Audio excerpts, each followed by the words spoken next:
প্রতি মাসে যে বন্ধ থাকে সেদিনের টাকা আমরা পাই না, আমরা যে পারিশ্রমিক পাই তাতে সংসার চালাতে অসুবিধা হয়। এছাড়া রয়েছে উপেক্ষিত নিয়মিতকরণের দাবি।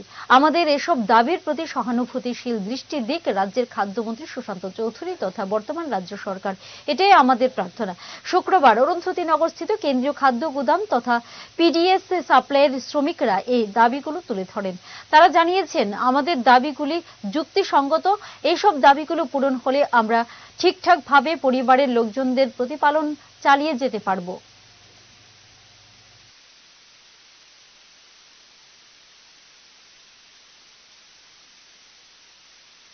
আমরা আমাদের মন্ত্রী সুশান্ত চৌধুরী মহোদয়ের কাছে আমাদের বিনীত প্রার্থনা যে আমাদের যে সম্পূর্ণ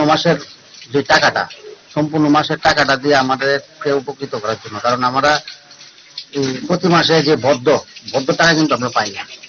তার কারণে আমরা চলাফেরা করতে, আমার সংসার চালাতে গিয়ে, ছেলে মেয়েদের পড়াশোনা করাতে গিয়ে বিরাট আমরা বিপাকে পড়ি। তার জন্য আমাদের চলতে অনেক অসুবিধা হয়। যে টাকা পাই আমরা সেই টাকা দিয়ে চলা খুবই কষ্টকর হয়। আজকে দীর্ঘ প্রায় 16-17 বছর ধরে শ্রমিক আছি এবং আমার পিতৃতুল্য অনেকে আছেন, তারাও দীর্ঘদিন ধরে শ্রমিক আছে, কিন্তু পরিণাম আমরা কোনো বৃত্তি পাইতেছি না।